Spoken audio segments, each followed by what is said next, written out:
Another problem I found with this Vizio is that, honestly, guys, if you run into the same issue I did where you're trying to update your Vizio Oled and the Wi-Fi drops out due to intermittent internet issues, you can't go back. You have to hit the home button to try to get out of it. And even still, right now, my data is not really moving at all. It's not doing anything, even though my internet has more than refreshed by now. It's just at a stagnant standstill. So I don't really know what's going on with this update. I don't really know how I'm going to be able to get it going. This is a really inconvenient thing here, and it basically just kind of ruins the experience. And if you're trying to update your TV and Wi-Fi drops out, what do? Vizio doesn't give you many options. You can try to go back. You could try to. They normally TVs would typically give you some sort of notice like, oh, Wi-Fi connection lost or something like that, right? I had to figure it out on my own because it wasn't moving after quite some time. And no matter how many times I pushed back, it still didn't do anything. And so now I'm here stuck at the screen here trying to update it. And as you guys see, it's not moving at all. So the Vizio experience so far has been complete and total utter shit, okay? I am not enjoying this. Nobody's gonna fucking pay for this. I don't know, maybe I'm just the most unlucky guy in the world and I'm running into literally every single problem that a TV could possibly have literally every time I do a review, but it really, really feels like everybody is just overselling the greatness of these TVs. This is fucking bullshit. I'm a real consumer, paid my money outright. I'm expecting to see this awesome experience. Well, this is what I'm dealing with now. All these hidden problems. And so I want to show this side of it because I'm sure the reviewers are going to get up there and promote just like they always do. Vizio's going to put that shit on their box, market it to you, and you're not going to ever see this side. Nobody ever wants to mention when something's bad. Everybody's so sensitive in this day and age. They want to cancel everything when they get offended. You guys know what it is, okay? So at the end of the day, this is what it is, okay? Like, I'm not happy right now. I'm so annoyed. I shouldn't have to do this just to get access to my settings or to try to figure it out. I've accepted all the terms of conditions. I still don't have access to it. I don't know what to do at this point, so I've got to call Vizio and figure this out. But again, just wanting to show you the Vizio experience just getting worse for me. I'll let you know if it eventually gets better, but this needs to be documented as a part of the review process.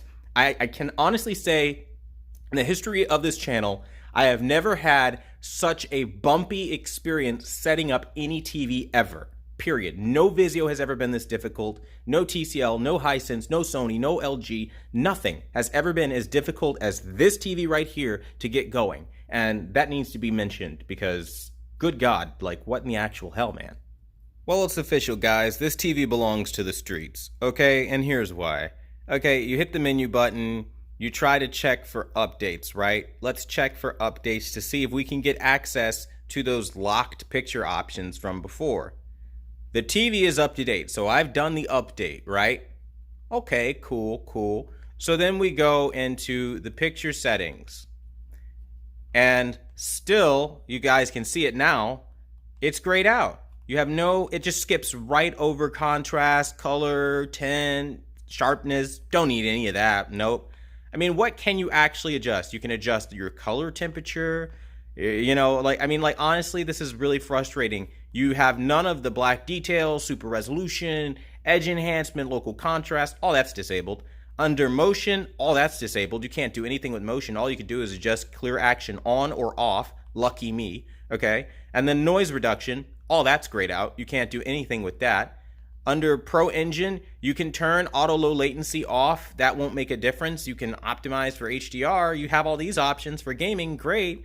But then again, film mode is turned on and there's no way to turn it off.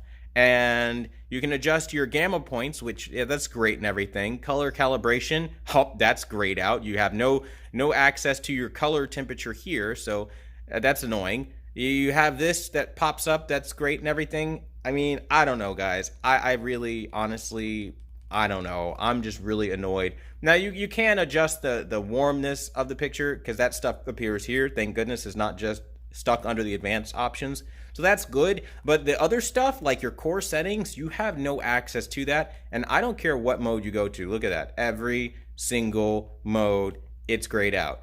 I don't understand this. Like, I genuinely want to understand this TV, and maybe if I've overlooked something, I can extend my hand out to anybody looking to educate me on this.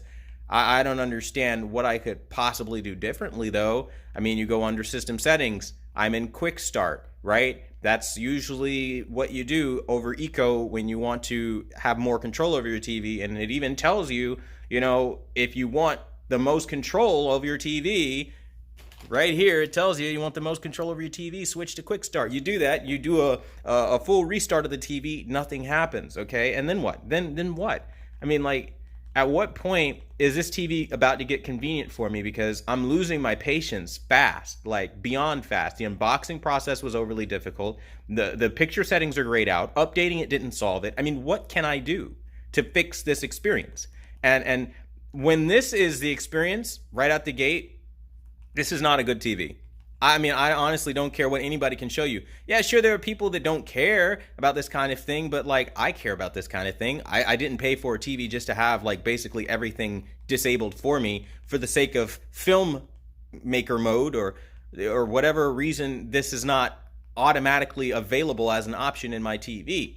And of course, they say in filmmaker mode, as they give their little snobbish description, adjust the picture to provide a viewing experience of a movie's, what?